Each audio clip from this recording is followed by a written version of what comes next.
and a good morning, good afternoon, and a very good evening to you, the good and wonderful people of the tube. Hope what's day, hope you're feeling grand, and all's when you're old. Hello, everybody.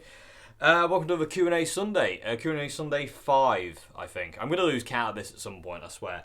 That might be wrong. Anyway, let's get to question 1 today, shall we? So, question 1 today is, I know you did a video on the importance of practice a while ago, but do you have any tips on how to practice? That's a tough one to answer because everyone learns differently. So what works for this person doesn't work for this person, and what works for that person doesn't work for this person. So advice on how to practice, you have to kind of... I really believe you have to find your own way. And that's not me being lazy because I don't want to teach people. I just honestly believe you have to find your own way when it comes down to practice regime. Or if you can even do a practice regime. Because I can't. I never considered what I did practice. I just sat down and played my guitar because I love playing guitar. You know, it wasn't one of those things where I'm like, you know, studying. You know, I mean, I would just sit down and I would figure things out. That was my practice, and that's how it worked for me.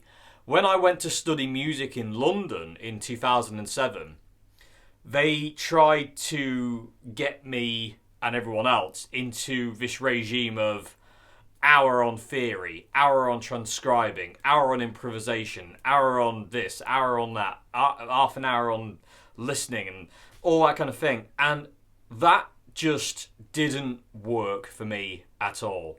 And that was when I realised that everyone learns differently. So trying to teach people in a standard way, like everyone has to learn this way, is not going to work. You know, it's why school is such a dodgy institution, really. Because not every kid in a school will be able to learn like everybody else. And the problem with that is that breeds to bullying and all sorts of other horrible things because, you know, people don't learn the same way. Some people aren't as quick or aren't mentally geared towards that way of learning. You know what I mean? Like, I don't agree with that. I don't agree with kind of like, you know, everyone has to learn from the same textbook kind of thing, because I don't think that works for humans. You know, I think we're fundamentally far too different from each other to everyone to do this thing. And the idea of everyone learning from like one book, like, you know, you've got to learn it this way, that's how you do it, just feels stifling, and it kind of kills creativity, because it's like you're not going to get somebody coming along and going, well, how can I do that but better? You know what I mean? You want that. You don't want everyone to kind of learn something and go, oh, I've learned that now, and then just kind of like go away from it and that's what it is. You want people to be constantly pushing. And I think kind of like learning certain things in like, you know, this is the way you learn it and that's what it is. I think that's a bad thing. I don't think that's a good thing. I think everyone needs to find their own way. So when it comes down to practice on your instrument, whether it be guitar, drums, bass, vocals, violin, cello, oboe, whatever it is, I think you need to find what works for you, how you learn and what you want to learn. How, you know, it's like I have ideas in my head. Sometimes when I'm playing the guitar and I'm lost in it, something will pop into my head and it'll suddenly occur to me, that's not a guitar. The sound I'm hearing is not a guitar. It's a violin, or it's a bass, or it's a drum fill, or it's a vocal thing, or whatever. You know, and that just comes from being kind of like not tied to kind of anything. But I don't know. I'm going on. But you know what I mean? Like, but you want to be free with practice. You need to practice. You need to learn theory. You have to practice. You can't just kind of go, oh, I'll do 5 minutes every week and that'll be enough. It won't be enough. Practice is super important, but productive practice is more important than you sitting down and doing something you don't want to do. Because it's not going to, you're not going to retain that knowledge. If you don't want to sit down and learn theory, it means you're not ready to learn theory. You have to learn it at some point, because it will help you in the long run with all sorts of things. Trust me, theory unlocks doors that other things can't. You know what I mean? Theory is really important. But you have to be ready to learn it, because when you're not ready to learn something, your brain will just reject that knowledge. Because you won't retain it, because you just be like, nah. How many times have you learned a song and gone, oh, cool, I can play that now, and then you don't play it again for a year or a couple of months or 2 years, and then somebody says, oh, can you play that song? And you go, oh yeah, I remember that. Oh no, I don't remember how to play that. The reason is it's because it was wasted, you know what I mean? That's happened to me so many times where I've learnt a song and I haven't retained it because I haven't kept up playing it, because for whatever reason, maybe I just didn't, it fell out of favour with me, or it wasn't the challenge I wanted it to be. That's happened before as well, people with Tube, and I'm sure a few people have been there as well, where you learn something because you feel like, this will push me, and it doesn't, and you just kind of go away from it. And so when it comes down to practice, you need to find the way that works for you. The way your brain takes in information and understands things. You have to find the way you learn. And again, this is why I have such an issue with people teaching in schools, or people teaching on YouTube when they say, this is how you do things. No, it's not. I remember when I was in London, one tutor there had a go at me for putting my thumb over the top of the guitar neck and gripping the guitar neck like this. He said your thumb should always be behind. But for me, that's not practical. I hate how that feels, and it actually doesn't... I just don't like it. I like to be like, Jimi Hendrix, John Frusciante, and all these other people who I've studied with a thumb over. And that way I can use these 4 fingers and my thumb to do all sorts of things that I can't do if I'm in this position. So to him, what I was doing was completely against the book and wrong and against him. To me, it's right because it's more comfortable. I like it. I like the way it feels. So who's wrong in this argument? But you could argue there is no wrong or right. It's just different ways of doing it. But my point is, you do you. How many times do I say that? I must sound like a broken old record here. But you do what works for you. You don't want to be going by somebody else's book. You need to write your own as you go. You need to learn your own way of playing. You can't just be going through a series of bullet points, because it's not going to work. Eventually you're going to come up against an obstacle, a hurdle, where you're like, I don't know what to do. So, tips on how to practice. Practice what you want to practice, and don't let anybody stray you off your course. If you're not ready to learn theory, then you're not ready to learn theory. Don't feel pressured to do it if you're happy where you are.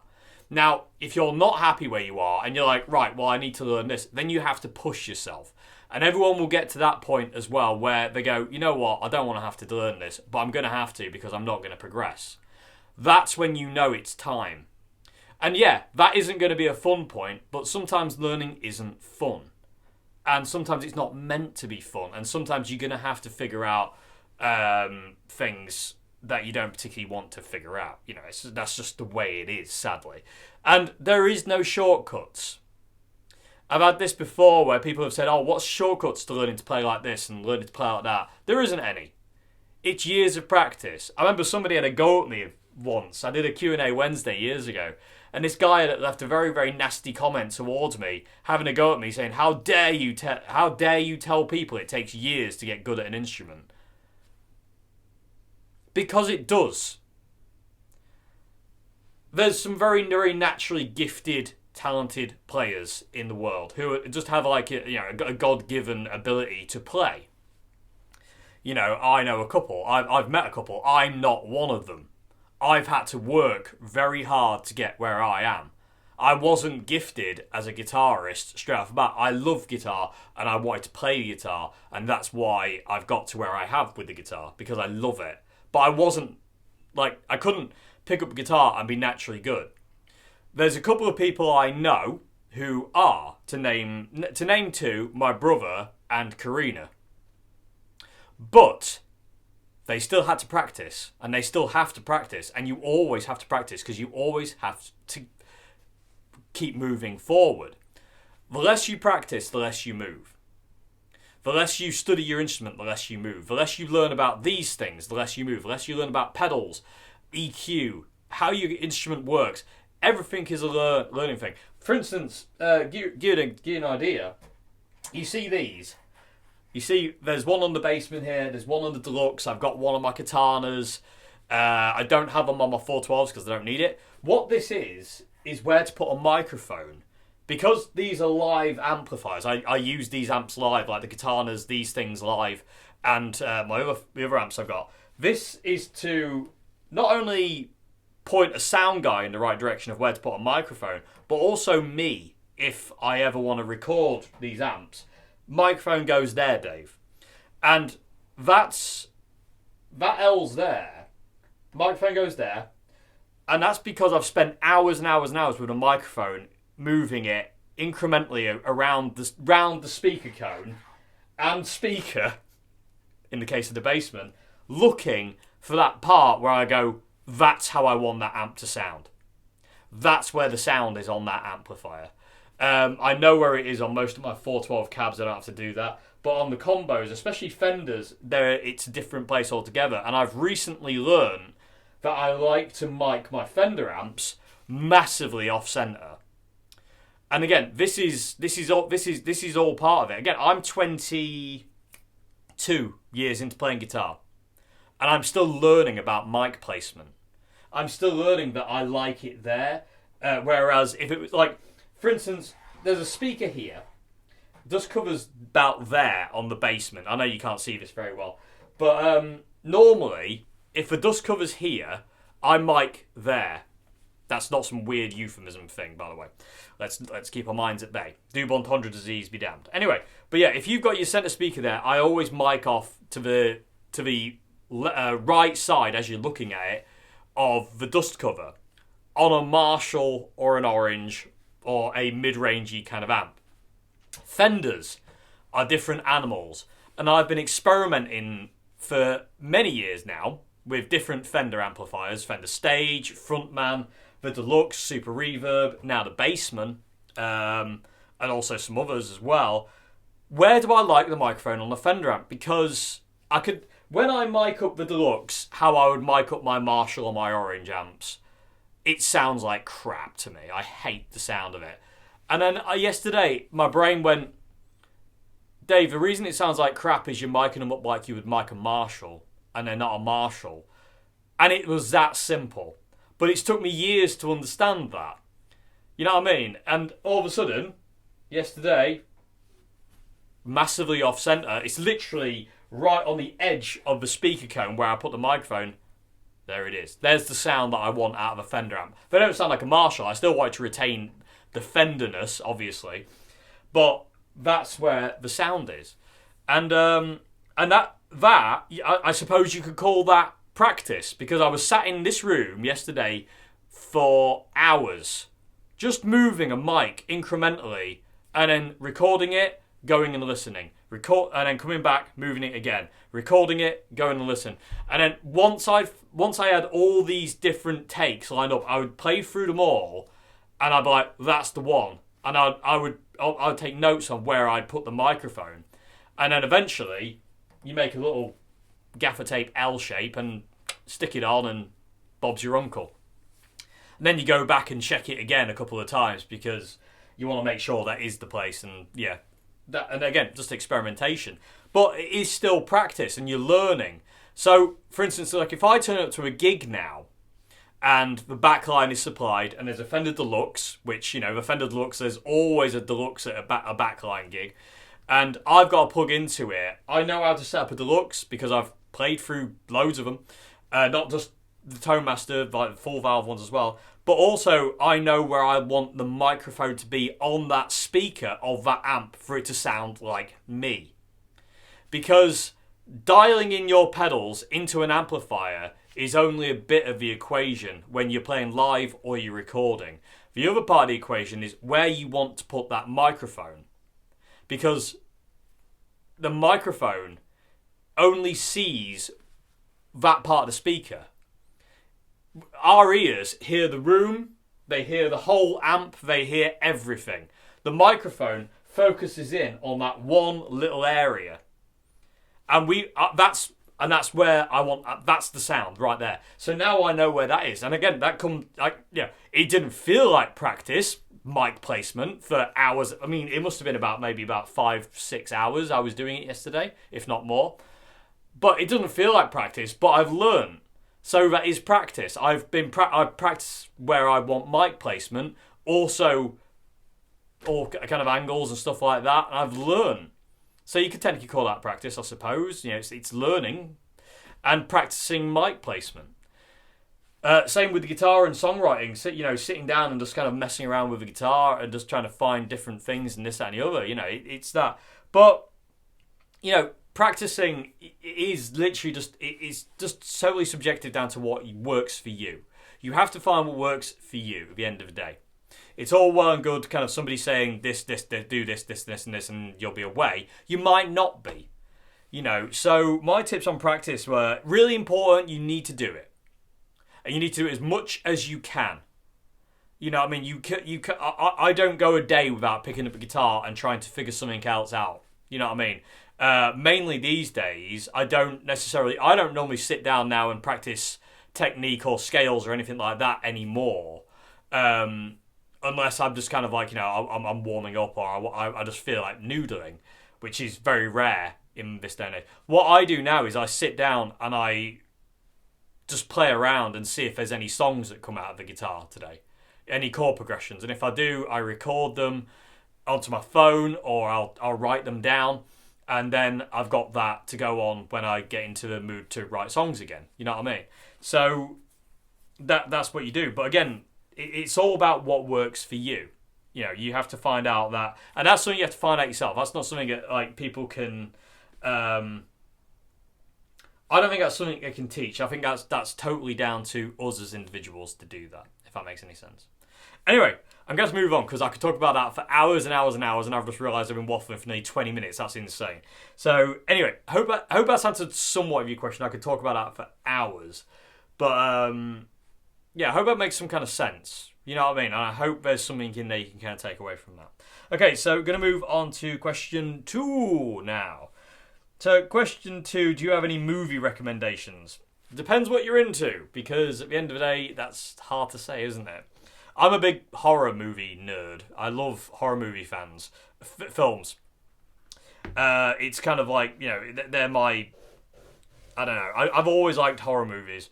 I'll just ream off some of my favourite movies of all time. So my 2 favourite films of all time, because I can't pick one over the other because it's impossible.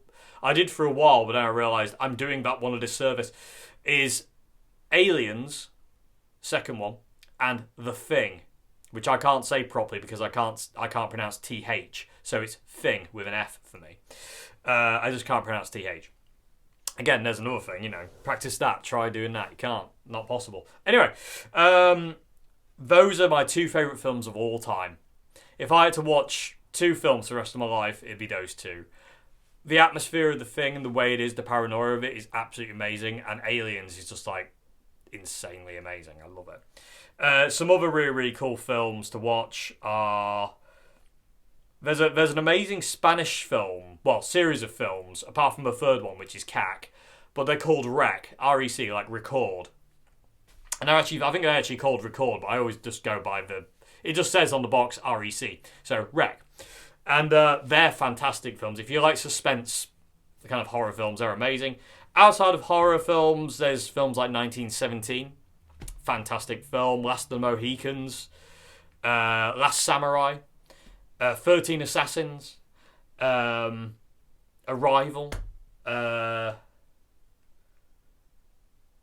think God, there's so many. But it's hard to do this. You know, I'm not really kind of like that kind of thing. But there's a few anyway. So, people with a tube recommend films in the comment section below. Go. Okay. So going to move on to question 3 now. So, what's the best Strat type guitar for under 200 quid, and is it worth me saving and spending another 100 before I get one? Nope. Best guitar for under 200 quid, Jet. JS300. Sorted. Honestly, I have yet to pick up a Jet guitar, especially a JS300, which is the standard Strat. I think they've gone up a bit now. I think they're about 180 quid. They were 150 when they first came out, but they're about 180 now, I think. I could be wrong on that one. Let me just double check my pricing. But every single Jet I've picked up feels amazing.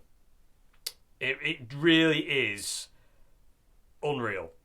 159. I do apologise. 159. So they've gone up 9 quid since I bought my first one. But yeah, you want an amazing guitar for under 200 quid that'll last you a lifetime? A Jet JS300. Build quality, sound, playability, everything about those guitars are stunning. And I'm going to buy a new one soon because I had to sell my original because it had ghosts, and I don't want the ghosts. So I'm going to buy a new one, and I know which one I want, and I might do a video on it one day, people for Tube, because I'm going to go to Gallagher's in Grimsby and buy one, and I might film me picking between them. Because I was in Gallagher's a couple of weeks ago, and I tried out 4 or 5 different JS300s, all amazing, all slightly different in the neck, but there was this one where I was like, bloody hell, now that's a bit good. I didn't plug it in because, again, my thing is, again, this is me. Don't take what I say as gospel. This might not work for you. But for me, what I like to do with the guitar now is I like to play it acoustically before I plug it in. And that's not necessarily because sometimes when they sound great acoustic, they're going to sound great plugged in. Because the Batacaster sounds dead, unplugged. Because it just doesn't have anything about it. It just goes wrong. You know what I mean? It's MDF. The body's MDF. And it doesn't sound anything when it's unplugged. But you plug that thing in and blooming heck, it'll blow your face off how good it sounds. And how good it plays as well. So what I like to do is I like to play them acoustically and I like to feel the neck. I feel when you're kind of like hearing a distorted guitar, which is what I like to play 99% of the time, is distortion guitar. I don't like to play clean. I find it boring. It's not really... I like lots of distortion, and again, I like to roll around the volume to clean up, but I like the sustain and the sing of a guitar. Like, I don't mind doing the Hendrixy kind of like noodly stuff on like dirty clean stuff and the John Frusciante kind of dirty clean, but invariably I like to play in distortion. I like distortion, I always have. I like the sustain and stuff like that. But I just like to sit and noodle on the guitar for not very long, maybe about a minute. Because in that minute, I can learn everything about the guitar that I need to know. I will know in the first couple of seconds if it feels right. I'll know in the first couple of seconds if I even want it, and if there's anything in it for me. So that's one of those things I do. But again, there is one in. It might have gone by now. I don't know. But if you want a Strat style guitar for under 200 quid. Jet JS300, you can't go wrong. They do a range of colours. There's blue, there's green, there's a black one with a tortoiseshell guard. There's kind of like off-white ones which look fantastic. But yeah, Jet guitars. Can't go wrong. You really can't. I really want to try their new guitars. They've got a sister company called Spira guitars. They're a bit more metal-y, but I really like the look. I had one in Gallagher's the other week and I tried it and I was like, this is a great guitar. Absolutely fantastic guitar. It's geared to play fast and metal-y kind of stuff, but I reckon it could do so much more than that. That's what they're geared to do. Doesn't necessarily mean that's what they do, because I bet they don't. I bet they're an amazing blues guitar. I bet they're an amazing everything guitar. I'm going to have to try and get one because they're fantastic. I might see if it's one in Gallagher, I might see if I can borrow it for a review because they are fantastic guitars. Build quality as well, spot on. But yeah, Jet JS300, you can't go wrong. So, I'm going to move on to the final question of the day. PeopleTube, question number 4. Hello, Dave. Hello. How do you plug your effects into a Boss Katana? Easy, just straight into the input. No effects loops because I don't use effects loops. I don't like effects loops. The only time I've ever used an effects loop is when I was using my Ditto looper when I first started getting into kind of looping things and stuff like that, because the Ditto looper didn't work very well into the front of the amp at all. It was a bit weird. And I just didn't like the way it sounded. That's been rectified now with the Boss RC10. The RC10R, that just goes straight into the front end and sounds fantastic. You know, I love that. That pedal is fantastic. The only thing I wish it had was a couple more kind of functions. Like the Ditto loop had the ability to send things backwards, and there was ability to kind of set it to dead stop, whereas you have to double tap the button on the RC10 to stop it. And there have been times when I've been kind of like lost away with the fairies, and I've like the voice comes along and said, right, this needs to stop now, stop this song, and I've gone to press it and I haven't quite tapped it twice fast enough, and it keeps going, and it can get a bit frustrating, that can. But pretty sure there's probably a way around it. I'm just too stupid to know. There is a kind of like an output for another switch and stuff like that. But yeah, everything always goes in the front end for me. I don't use effects loops. I don't want to have to rely on an effects loop because, again, I've done gigs in the past where backline has been supplied and you turn up and it's an amp without an effects loop. Now, if I was one of those people who run distortions in the front end and then like delays, reverbs, stuff like that through the effects loop, I'd be kind of stuffed at that point, because if that's the amp that's the only amp there is and there's no effects loop on it, what do? You get to rewire your pedal board and everything's going to go through the front end. But if your pedal board's wired a certain way, that could be annoying and problematic. And if that's the amp you've got to use, you have to use it. So I learned a long time ago to not rely on an effects loop and not really. I don't really like the sound of an effects loop. It's too clean and clinical, especially with delays. I like delays with a little bit of craziness to them. My delay pedal, the Line 6 delay modeler, and my Boss delay pedal that I use aren't particularly clean when I'm using them. There's a kind of a distortion around the repeats, and I like that. I don't like pristine, clear delays. They feel weird to me, and I just don't like it. So for me, everything goes into the front end of an amp, regardless of what it is. Katana, Orange, Marshall, Fender, whatever it is, you know, it all goes into the front end. I never, ever use an effects loop. That could change, I'm sure, in the future. You know, if I came across something that I wanted to run through the effects loop, I'm not sure. Time will tell on that one. But for 22 years, every time I've plugged things through an effects loop, I've not liked it. Granted, for the first couple of years, I didn't even know what an effects loop was or how it even worked.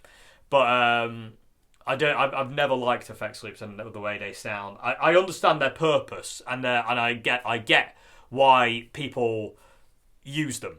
I really do understand it, but for me it doesn't really work because of what I want to hear and that sound in my head. So when I plug things into a Katana or any other amp, they just go into the front end. And if I'm running my pedal board into my Katanas, I always use the acoustic mode. I don't use clean, pushed, crunch, lead or brown mode on the Katana for my pedal board. I use the acoustic mode, and I always set it the same way.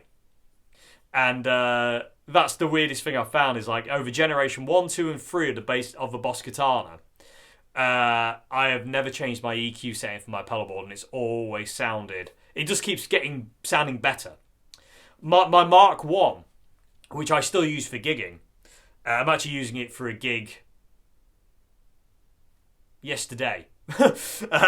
Maybe when this video comes out, I used it as well. I don't know, but I'm using it for a gig because I've realised that some of the venues that Red Giant are playing at this point in time are on the some are smaller than others, and we did a gig in Norwich recently where if I had took my big Marshall half stack, which I've been using for Red Giant and what I recorded Red Giant's album with, if I had took that as my main amp, we would have had an absolute nightmare fitting it on this stage with the other band's gear and then this big Marshall. It would have been a nightmare. I used my Boss Katana Artist Mark III for that gig, and even that was too big. I had my Mark 1 in the van, but I didn't use it because I wanted to use that. And then as I put the Katana Artist on stage, I was like, I should really change this to the Mark 1. But I didn't have the time for other reasons to go and... Because if I had the time, I would have took the artist off and I'd have gone and got my other one from the van, put it on the stage and used that one instead. But unfortunately, I didn't have the time to do that, so I had to deal with the artist, which was just too big and it felt kind of crammed in and it just wasn't very, very good. So the next gig I've got, which happened yesterday, I'm foreseeing the future here. I'm taking the artist and my 100-watt katana. Because if a venue's bigger, I use the artist. If a venue's not, I use the other one. And that's the beauty of the katana as well, is when you play through the katana, it feels like you've got a double half stack behind you. It feels like my Marshall. I don't know how Boss have done that one. It makes no sense to me, but I love it. Even the 50-watt Mark 1 that I've still got still feels like a big Marshall sound. It's insane. I don't know how they did it.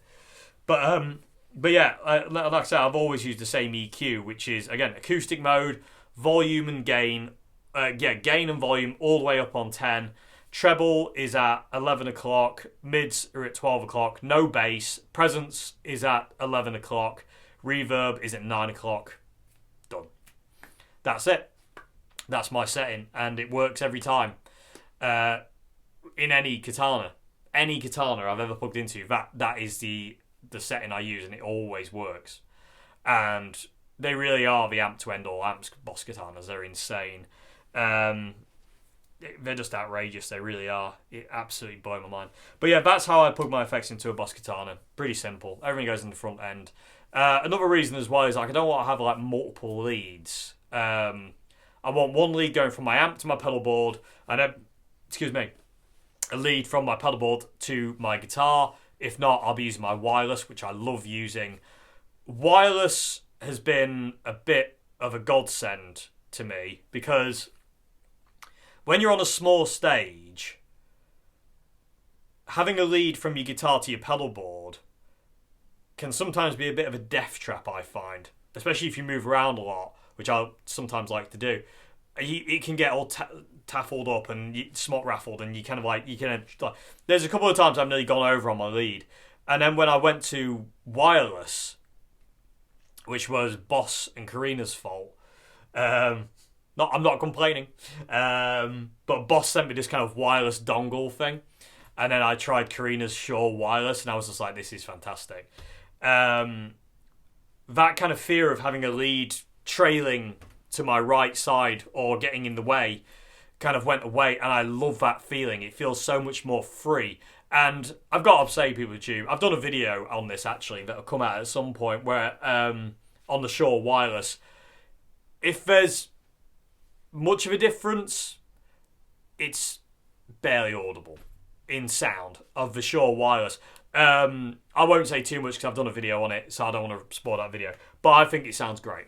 I love it. And it's digital wireless as well. I used to have a wireless system ages ago, again, decades and decades and years ago, where I thought I was really cool.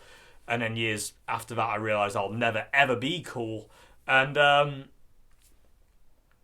it would pick up everything. Like, a taxi would drive past, or a police car would drive past, and it would come through the wireless. It was hysterical. Anyway, I wish I still had that, actually. I mean, I would love to still have that and kind of like plug it in again, have a giggle with it, but hey, such is life. Things like that fall by the wayside. Anyway, I sold it actually because I was like, I really hated it, but this guy really wanted it, and I said it's nightmarish. He goes, I don't care. So, hey, what do I know? But yeah, so like I say, yeah, how do I plug effects into Boss Katana? Acoustic channel, unless now there is a but here, and there is an unless here, which is like, for instance, like if I was plugging in like a. If I just wanted to kind of like, if I was getting like a John Frusciante guitar tone out of a Boss Katana, and I didn't want to use my pedal board, I wanted the Katana to do the main tone Because again, I always set my amps up the same way if I'm using my pedal board, just like completely clean with nothing on it apart from reverb from the amp. Because I want the pedals to do the heavy lifting. I don't want the amp to do... the amp is there just to amplify. It's not there to give me the tone. The pedals are doing that. Again, same reason why I don't like to rely on effects loops, because gigs in the past where backline supplied, sometimes you don't know what's going to be there. You need to be prepared for that. Sometimes you could turn up and it could be like a Mesa Boogie dual rectifier. Sometimes you could turn up, it could be a Fender Champ. You know what I mean? Never had a Fender Champ, but you know what I mean? I don't know where that came from. But it's random. I mean, there's always a Fender Deluxe. Invariably there's a Fender Deluxe, but sometimes you could get like a Marshall DSL 2000. They're quite common on the backline thing, or a TSL. You very rarely get an 800 or a 900, and you very, very, very, very rarely get something like a Plexi, even like a reissue. You never see Silver Jubilees. But invariably, they're amps like the DSLs, the dual Super Leads, like the JCM 2000s, which I don't like at all, but I don't have to like it because my pedals are doing the sound. So all I need to do is set that thing completely clean, and away we fly. And so it's not an issue. But yeah, you just never know. Anyway, I waffle. Anyway, so yeah, hope that's answered your question. Yeah, is there anything else I need to talk about? No, there isn't. Okay, so there you go. Hope you've enjoyed this Q&A Sunday, people of the tube. Why do I feel like there's something else I need to talk about? I don't think there is. No, there isn't. I'm overthinking things. Anyway, I hope you enjoyed this vid. I hope I've answered your questions okay. I hope there's something you can take away. And yeah, I'll see you again very soon for another video. I'm going to try and do a gaming stream on Tuesday because I missed doing them already. I haven't been able to do one for 2 weeks because of other things that have got in the way. So I'm going to have to do one, but hopefully to be able to do a gaming live stream on Tuesday, fingers crossed, because I'm itching to play Resident Evil again, and I had time to do it because of other things. So yeah, fingers crossed I can get a live stream in on Tuesday. So if I don't see you on Tuesday, I'll see you on Friday. Yeah, until then, thank you very much indeed for watching. If you like the videos I do on this channel, please consider becoming a patron at Patreon. Link to that in the description box below. Really keeps this channel going. Yeah, without my patrons at Patreon, I can't do this. So if you are a patron at Patreon, you're a legend, and I love you very much. I love all of you as well, to be honest with you. But anyway, thank you very much indeed. But I say my patrons do keep this channel going. Without that extra help, forget it. Anyway, thank you very much indeed for watching. That's what I was going to say. There is something I needed to say. The intro jam you heard today, people of the tube, is the Fender Bassman. And you couldn't see it. It was actually here off camera. It's the Fender Bassman, but it's DI. So that's the DI of the Bassman. I wasn't mic'd up. I didn't use my little L. But it was just DI, which is the ribbon mic emulation, which I found I like the most. Again, been doing a lot of experimentation with this thing, and good lord, does that sound a bit good? Does that sound a bit good, or does it sound a bit good? I'll get the review of this done in the next couple of weeks because it's literally, this is one of my favourite amps I've ever played through. It's going nowhere fast. It's why the Deluxe is like retained as well. The Super Reverb didn't.